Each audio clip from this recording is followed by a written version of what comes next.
ಹೇಳ್ತಾರೆ, ಹೊಡೆಯೋದಕ್ಕಿಂತ ಮೊದಲೇ ಕೈಯಿಂದ ಜಾರಿದ ಕನ್ನಡಿಯಂತೆ ಹೊಡೆಯೋದು ಚೂರ್ ಚೂರಾಯ್ತು ಅಂತ ಯೋಚನೆ ಮಾಡ್ತಾ ಇದ್ದೀರಾ ಶ್ರೀದೇವಿ? ನಾಗರಾಜ್, ವಿಧಿಯ ಕೈವಾಡದಿಂದ ಈ ಸಂಬಂಧ ಕೈತಪ್ಪಿ ಹೋಯ್ತಲ್ಲ ಅಂತ ಮನಸ್ಸು ತುಂಬಾ ಕೊರಗ್ತಾ ಇದೆ. ಆ ನೋವನ್ನೆಲ್ಲ ಈ ಏಕಾಂತ ಸ್ಥಳದಲ್ಲಿ ಬಂದು ಮರಿಬೇಕು ಅನ್ನಷ್ಟರಲ್ಲಿ ಅದನ್ನ ನೋಡಿ ನೀವು ಅಣಕ ಮಾಡ್ತಾ ಇದ್ದೀರಾ? ಖಂಡಿತ ಇಲ್ಲ. ನಗು ನಗುತ್ತಾ ಅರಳಿದ ಮಲ್ಲಿಗೆಯೊಂದು ಕೈ ತಪ್ಪಿ ಹೋದ ಒಂದು ಅಲ್ಪ ವಿಷಯಕ್ಕಾಗಿ ತೀವ್ರ ವೇದನೆಯನ್ನು ಅನುಭವಿಸಿ ಅನ್ಯಾಯವಾಗಿ ಬಾಡಿ ತನ್ನ ಸೌಂದರ್ಯವನ್ನೆಲ್ಲ ಕಳೆದುಕೊಳ್ತಾ ಇಲ್ಲ ಅಂತ ಫೀಲ್ ಮಾಡ್ತಾ ಇದ್ದೀನಿ. ನಾನು ಅನುಭವಿಸ್ತಾ ಇರೋ ನೋವು ನಿಮಗೆ ಅಷ್ಟೊಂದು ಅಲ್ಪವಾಗಿ ಕಂಡಿದ್ದೆ. ನೀವು ಹೇಳೋದೇನು ಸರಿ, ಆದ್ರೆ ಮದುವೆ ಮಾಡ್ಕೋಬೇಕು ಅಂತ ನಾನು ನೂರಾರು ಕನಸು ಕಂಡಿದ್ದೆ. ಆ ಕನಸೆಲ್ಲ ಈಗ ಮಸಣವಾಯ್ತಲ್ಲ ಅಂತ ಅಷ್ಟೇ ನೋವು ಪಡ್ತಾ ಇದ್ದೇನೆ. ನನ್ನ ಹೃದಯಕ್ಕೆ ಅಷ್ಟೇ ಆಘಾತವಾಗಿದೆ. ಜನರ ಬಾಯಿಂದ ಬರುವ ಅಣಕದ ಮಾತುಗಳನ್ನು ಕೇಳಿ ಏನು ಹೇಳಬೇಕು ಅಂತ ತಿಳಿತಾ ಇಲ್ಲ. ಈ ನನ್ನ ಹೃದಯದ ನೋವು ನಿಮಗೆ ಅಷ್ಟೊಂದು ಅಲ್ಪವಾಗಿ ಕಂಡಿದ್ದೆ. ಹೌದಾ?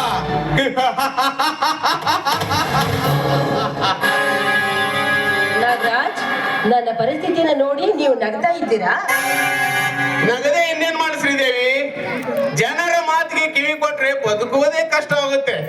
ಈ ಪ್ರಪಂಚ ತುಂಬಾ ವಿಶಾಲವಾಗಿದೆ. ನಿಮ್ಮ ಮನ ಮೆಚ್ಚಿದ ಮತ್ತೊಬ್ಬ ವರನನ್ನು ಹುಡುಕಿ ಮದುವೆ ಮಾಡ್ಕೊಳ್ಬಹುದಲ್ಲ? ನೀವು ಹೇಳೋದೇನು ಸರಿ, ಆದ್ರೆ ನನ್ನ ಪರಿಸ್ಥಿತಿ ಈಗ ಆಕಾಶಕ್ಕೆ ಹಾರಲಾರ್ದ ಅಶಕ್ತ ಹಕ್ಕಿಯಂತಾಗಿ ಮಾಡಿಬಿಟ್ಟಿದೆ. ಸರಿ, ಹಾಗಾದ್ರೆ ಹಾರುವ ಶಕ್ತಿಯನ್ನೇ ಕಳೆದುಕೊಂಡಿರುವ ಹಕ್ಕಿ ಮರದ ಮೇಲಿರುವ ಹಣ್ಣನ್ನ ಕುಕ್ಕಿ ತಿನ್ನಬೇಕೆಂಬುವ ಬಯಕೆಯನ್ನು ಬಿಟ್ಟು ತನ್ನ ಕಾಲಡಿಯಲ್ಲೇ ಬಿದ್ದ ಹಣ್ಣಿನತ್ತ ಕಣ್ಣಾಯಿಸಬಾರದಕ್ಕೆ? ಅಂದ್ರೆ ಈ ನಿಮ್ಮ ಸ್ಥಿತಿಯನ್ನ ಕಂಡು ನನ್ನ ಮನಸ್ಸು ನಿಮ್ಮನ್ನ ನನ್ನ ಹೆಂಡತಿಯನ್ನಾಗಿ ಸ್ವೀಕರಿಸಬೇಕಂತ ಬಯಸ್ತಾ ಇದೆ. Please, you don't mistake me. ನನ್ನ ಮನಸ್ಸಿನಲ್ಲಿರೋದನ್ನ ಮುಚ್ಚಿಡದೆ ಬಿಚ್ಚಿ ಹೇಳಿದ್ದೇನೆ. ಅದಕ್ಕೆ ಒಪ್ಪಿಗೆ ನೀಡೋದು ಬಿಡೋದು ದಟ್ ಇಸ್ ಯುವರ್ ಪರ್ಸನಲ್. ಅಂದ್ರೆ ಈ ಮಾತು ನೀವು ಸತ್ಯವಾಗಿ ಹೇಳ್ತಾ ಇದ್ದೀರಾ? ನನ್ನ ಆತ್ಮ ಸಾಕ್ಷಿಯಾಗಿಯೂ ಸತ್ಯ. ನೀವ್ ಹೇಳೋದೇನೆ ಸರಿ, ಆದ್ರೆ ನನ್ನ ನಿಮ್ಮ ಈ ಪ್ರೀತಿ ಉಸಿರಿನ ಕೊನೆವರೆಗೂ ಈ ಸಂತೋಷ ಹೀಗೆ ಇರಬೇಕು ಅಂತ ನನ್ನ ಆಸೆ. ಓಕೆ, ಒಂದು ಸುಮಧುರ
ಹಾಡೋದು ಕುಣಿಯೋದು ಮಾತಾಡೋದು ಮಾಡ್ತೀನಿ.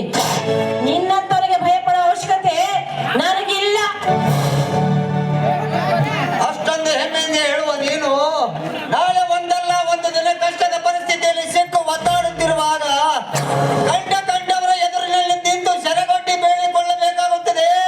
ನನ್ನ ಮರ್ಯಾದೆ ಕಾಪಾಡು ಅಂತ. ಶಂಕರ್, ನಮ್ಮ ಮನೆಯಲ್ಲಿ ತುತ್ತನ್ನಕ್ಕಾಗಿ ಬಿದ್ದಿರುವ ನಿನ್ನಿಂದ ನಾನು ನೀತಿ ಪಾಠ ಹೇಳಿಸ್ಕೊಳ್ಳೋ ಅವಶ್ಯಕತೆ ನನಗಿಲ್ಲ. ನನ್ನಕ್ಕಾಗಿ ನಾನು ನಿಮ್ಮ ಮನೆಯಲ್ಲಿ ಬಿದ್ದರು ನೀನು ನನ್ನ ಮಾವನ ಮಗಳು. ನನ್ನ ಸೊಸೆಯಾದ ನಿನ್ನ ಜೀವನ ಇಂಥ ಕಾಮಕರ ಕೈಗೆ ಸಿಕ್ಕು ಹಾಳಾಗಬಾರದೆಂಬುದೇ ನನ್ನ ಆಸೆ. ಕೊಂಡಿರೋ ನನಗೆ ನೀನು ಈ ರೀತಿಯಾಗಿ ಮಾತನಾಡುತ್ತಿರುವೆಯಾ? ಮಿಸ್ಟರ್ ಶಂಕರ್, ಸ್ವರ್ಗ ಸುಖವನ್ನೇ ನೀಡಲು ಸಿದ್ಧನಾಗಿ ನಿಂತ ಈ ನಾಗರಾಜ್ ಶ್ರೀದೇವಿ ಬಾಳಿಗೆ ಸದಾ ಬೆಂಗಾವಲಾಗಿ ನಿಂತಿರುವಾಗ ಅವನಿಗಂತ ಸ್ಥಿತಿ ಖಂಡಿತ ಬರಲಾರದು. ಸ್ವರ್ಗ ಸುಖ ನೀಡಲು ಸಿದ್ಧರಾಗಿ ನಿಂತ ನೀವು ಧೈರ್ಯವಿಲ್ಲದವರಿಂದ ಈ ರೀತಿಯಾಗಿ ಕತ್ತ ಮುಚ್ಚಿ ಕಾಮನಾಟಕ ಮಾಡುವೆ. ನಿರ್ಭೀತಿಯಿಂದ ನಮ್ಮ ಮಾವನವರ ಎದುರು ನಿಂತು ಅವರ ಒಪ್ಪಿಗೆ ಪಡೆದು ಗುರು ಹಿರಿಯರ ಸಮ್ಮುಖದಲ್ಲಿ ಇವಳ ಕೊರಳಿಗೆ ಮಾಂಗಲ್ಯ ಕಟ್ಟು. ಅದನ್ನೆಲ್ಲ ಬಿಟ್ಟು ಈ ರೀತಿ ಶಂಕರ್ ನೋಡು, ನಮ್ಮಿಬ್ಬರ ಪ್ರೀತಿ ವಿಷಯದಲ್ಲಿ ನೀನು ಅಡ್ಡ ಬಂದು ನನ್ನ ಲೈಫನ್ನೇ ಹಾಳು ಮಾಡ್ಬೇಕಂತ ಮಾಡಿದ್ಯೇನೋ? ಅಷ್ಟೊಂದು ಕೇಳು ಮನದವನು ನಾನಾಗಿದ್ದರೆ ನಿನಗೆ ಈ ರೀತಿ ಬುದ್ಧಿ ಹೇಳ್ತಿರ್ಲಿಲ್ಲ. ನೋಡು ಶ್ರೀದೇವಿ, ನೀನೀಗ ಹಣ್ಣೆಂದು ಭಾವಿಸಿ ಅದನ್ನು ತಿನ್ನಲು ಹೊರಟಿದ್ದೀಯ. ಅದಂತೂ ಹಣ್ಣಲ್ಲ, ಕಾದ ಕಬ್ಬಿಣದ ತುಂಡು. ಅದನ್ನು ತಿನ್ನಲು ಹೋದರೆ ಗಂಟಲ ಸುಟ್ಟುಕೊಳ್ಳಬೇಕಾಗುತ್ತದೆ. Be careful. ಗಂಟಲು ಸುಟ್ಕೊಳ್ಳೋದಷ್ಟೇ ಏಕೆ? ನಾನು ಸತ್ರು ಇವ್ರನ್ನೇ ಪ್ರೀತಿ ಮಾಡ್ತೀನಿ, ಬದುಕಿದ್ರೆ ಇವ್ರ ಜೊತೆಲಿ ಬದುಕ್ತೀನಿ, ಸತ್ರು ಇವ್ರ ಜೊತೆಲೇ ಸಾಯ್ತೀನಿ. ಎಷ್ಟು ದಿನ? ಅವನ ಕಾಮದ ಹಸಿವು ತೀರುವವರೆಗೆ ಮಾತ್ರ. ನಂತರ ರಸ ಹೀರಿದ ಕಬ್ಬಿನ ಸಿಪ್ಪೆಯಂತೆ ತಿಂದು ತಿರಸ್ಕರಿಸಿ ತಿಪ್ಪೆಗೆಸೆದಾಗ ಕೈಯಾಳಿ ಹಾಗೆ ಸೂಳೆ ಬಾಳ ಸಾಗುತ್ತೀಯಾ? ನನಗೆ ಈ ರೀತಿ ಮಾತಾಡಿಸ್ ಧೈರ್ಯ ಬೇಕಲ್ಲ? ನಮ್ಮ ಮನೇಲಿ ಹೇಳಿದ ಕೆಲಸ ಮಾಡ್ಕೊಂಡು ಬಿದ್ದಿರೋ ನೀನು ನಿನಗೆ ಇಷ್ಟೊಂದು ಸೊಕ್ಕು ಮಾಡ್ತೇನೋ? ಶ್ರೀದೇವಿ, ನಾಯಿ ಒಂದು ತುತ್ತ ಅನ್ನಕ್ಕಾಗಿ ನಮ್ಮ ಮನೆ ಬಿದ್ದಿರೋ ನಾಯಿ ನೀನ. ಶ್ರೀದೇವಿ, ನಿಜ ಶ್ರೀದೇವಿ, ತೊಂದನ್ನಕ್ಕಾಗಿ ನಾನು ನಿಮ್ಮ ಮನೆಯಲ್ಲಿ ಬಿದ್ದರು. ತೊಂದನ್ನಕ್ಕಾಗಿ ನಾನು ನಿಮ್ಮ ಮನೆಯಲ್ಲಿ ಬಿದ್ದರು. ನಾನು ನಾಯಿ ನಿಜ, ಆದರೆ ಬೀದಿ ಬೀದಿ ತಿರುಗಿ ಅಳೆದು ಏಸಿಗೆ ತಿನ್ನ ಬಯಸುವ ಏಸಿ ನಾನು ಅಲ್ಲ. ಅನ್ನ ಹಾಕಿದವನ ಮನೆತನದ ಮರ್ಯಾದೆಯನ್ನು ಕಾಪಾಡುವ ನಿಯತ್ತಿನ ನಾಯಿ.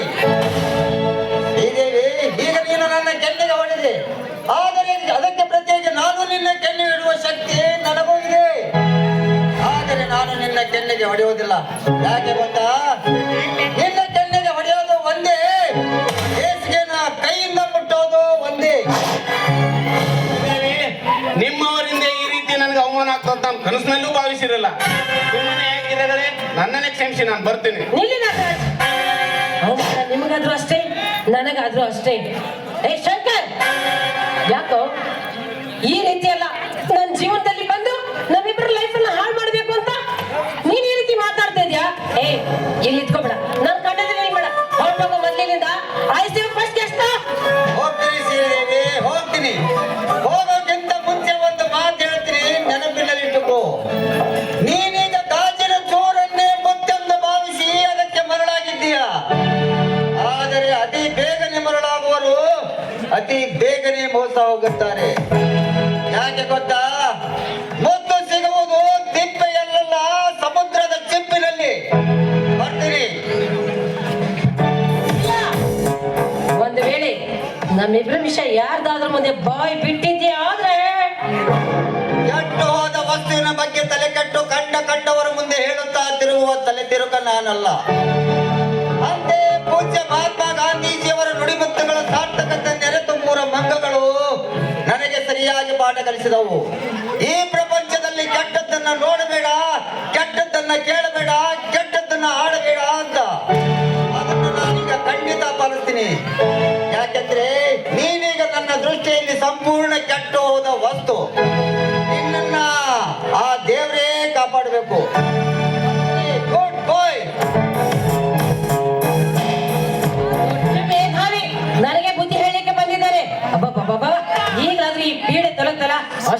ಸಾಕು. ನಾಗರಾಜ್, ಅವ್ರು ಮಾತಾಡಿದ ಮಾತೆಲ್ಲ ನೀವು ಮನಸ್ಸಿಗೆ ಹಚ್ಕೊಳ್ಬೇಡಿ ಪ್ಲೀಸ್. Don't worry darling. ಪ್ರೀತಿ ಪ್ರೇಮದ ಪ್ರಥಮದಲ್ಲಿ ಇದೆಲ್ಲ ಸಹಜ ತಾನೇ. ಇದನ್ನೆಲ್ಲ ಎದುರಿಸಿ ಬಾಳುವರೇ ನಿಜವಾದ ಪ್ರೇಮಿಗಳು. ನೋಡಿ, ನೀವು ಚಿಂತೆ ಮಾಡಬೇಡಿ. ಅವನಿಗೆ ನಮ್ಮ ತಂದೆಗೆ ಒಂದು ಗತಿ ಕಾಣಿಸ್ತೀನಿ, ಸರಿಯಾಗಿ ವ್ಯವಸ್ಥೆ ಮಾಡಿಸ್ತೀನಿ. ಹಾ, ನಮ್ಮಿಬ್ಬರ ಪ್ರೀತಿ ವಿಷಯ ನಿಮ್ಮ ತಂದೆಯವರ ಎದುರಿಗೆ ನಾನು ತಿಳಿಸುವಂತ ಹೇಳುವವರೆಗೂ ಮಾತ್ರ ತಿಳಿಸಬಾರ್ದು. ಯಾಕೆ? ನಿಮ್ಮ ತಂದೆಯವರಿಗೆ ನಿನಗೆ ಹೊರ ಹುಡುಕುತ್ತಿದ್ದಾರೆ. ಅದು ಅಲ್ಲದೆ ಈಗಾಗಿರೋ ಅನಾಹುತದ ನೋವನ್ನು ಮರಿತಾ ಇರೋ ಅವರಿಗೆ ನಮ್ಮಿಬ್ಬರ ಪ್ರೀತಿ ವಿಷಯ ತಿಳಿಸಿದರೆ ಸಡನ್ ಆಗಿ ಕೋಪ ಬರಬಾರ್ದು. ಇನ್ನು ಕೆಲವು ದಿನಗಳು ಕಳೆಯಲಿ, ಸ್ವತಃ ನಾನೇ ನಿಮ್ಮ ತಂದೆಯವರ ಹತ್ರ ಮಾತಾಡ್ತೀನಿ, ಆಯ್ತಾ? ಈಗ ಸರಿ, ನಿನ್ನ ಇಷ್ಟನೇ, ನನ್ನ ಇಷ್ಟ.